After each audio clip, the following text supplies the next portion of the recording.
Mga kabida, sa magandang oras sa lahat at welcome po sa akin channel. Ito, magandang pag-usapan po itong mga puna po mga kabida ng dalawang international political analyst dito ho sa nangyari po kay dating Pangulong Rodrigo Roa Duterte po mga kabida. Hindi lang po naging sikat po ito sa Pilipinas, actually globally naging sikat po itong nangyari po kay dating Pangulong Duterte mga kabida sa buong mundo. Hindi lang po ito popular sa Pilipinas. Okay?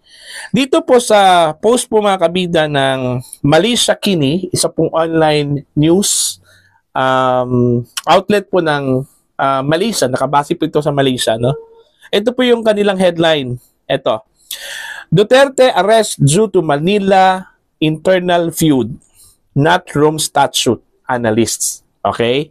Ito po yung kanilang balita. Babasahin ko lang po, The Philippines' previous ratification of the Rome Statute has no bearing on last week's arrest of Rodrigo Duterte and his subsequent surrender to the International Criminal Court or ICC, said analysts.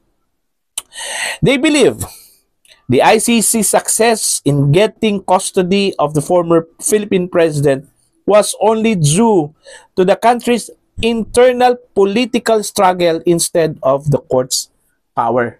Itong mga political analysts na ito, naniniwala po sila na yung pagkakahuli ho daw kay dating Pangulong Duterte at pagpadala po sa kanya doon po sa International Criminal Court ay hindi ho dahil po sa kapangyarihan po ng ICC, kundi dahil ho sa political struggle.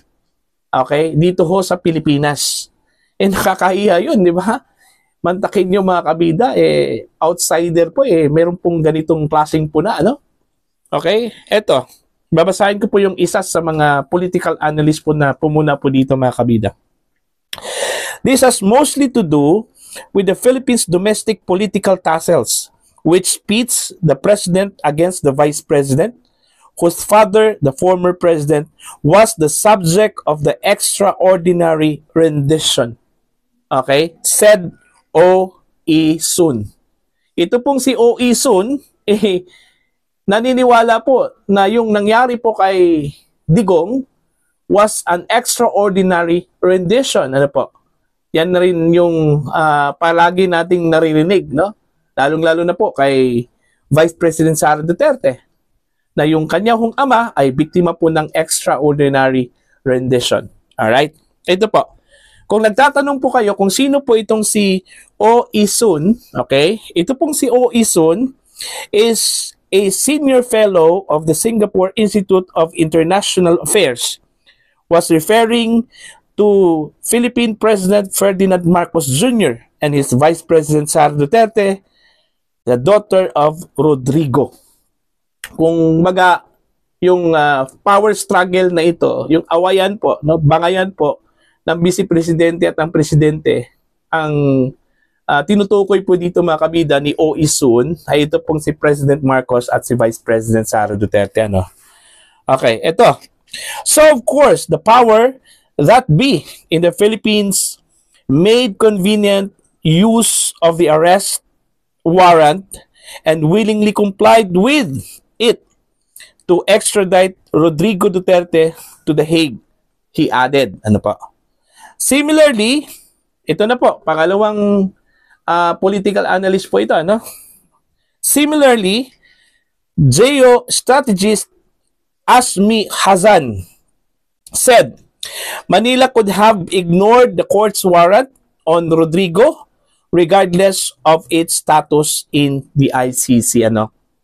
Pwede ho dang i-ignore yun ng palasyo po ng Malacanang, ng gobyerno po ng Pilipinas, yung warrant of arrest, alam siguro nila na hindi na po tayo party sa International Criminal Court, regardless of the status, of its status, of the International Criminal Court.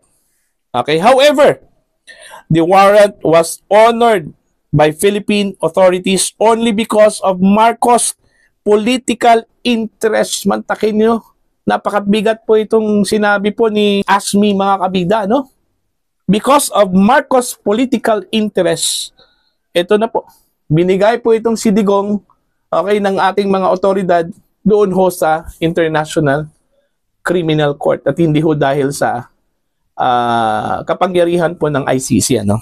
Ito pong si Azmi, mga kabida, ay isa po itong akademyan ng University Technology Malaysia. Alright? Okay. According to the news report, the families of Marcos and Duterte has been having a long-standing political feud since their political alliance fell apart after winning the country's 2022 general elections together. Ayan. Adding further, Azmi said, sabi po ni Azmi, Rodrigo's arrest, while historic, won't have much impact on other countries, including Asian members like Malaysia, which had previously ratified the treaty. So wala daw itong masyadong malaking impact sa ibang mga ASEAN countries like Malaysia po, mga kabida. Ito pong nangyari po sa Pilipinas. I don't think there will be any major negative impact to other countries because what happened in Manila was only made possible by the cooperation of Ferdinand Marcos Jr.'s administration, who viewed Duterte's family as enemies due to his political tussle with Vice President Sara Duterte. So yun yung paniniwala po ni Azmi, mga kabida. Okay. ASEAN countries should not have too much concern that similar incidents would affect them. Sabi po ni Azmi po, mga kabida. So hindi ho dapat mangamba po itong ibang mga ASEAN countries like Malaysia. Dito ho sa nangyari kasi wala itong masyadong malaking impact sa iba pang mga neighboring countries po ng Pilipinas.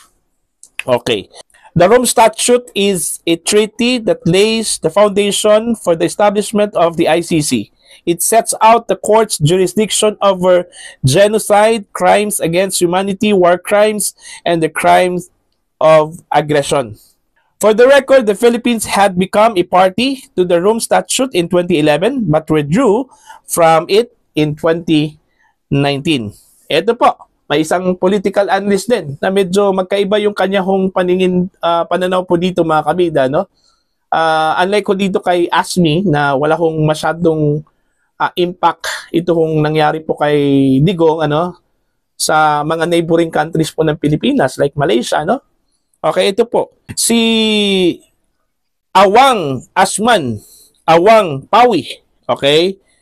Isa pong political analyst po, mga kabida, nakabase din sa Malaysia, Iba yung kanyang pananaw dito sa nangyari po kay dating Pangulong Rodrigo Duterte.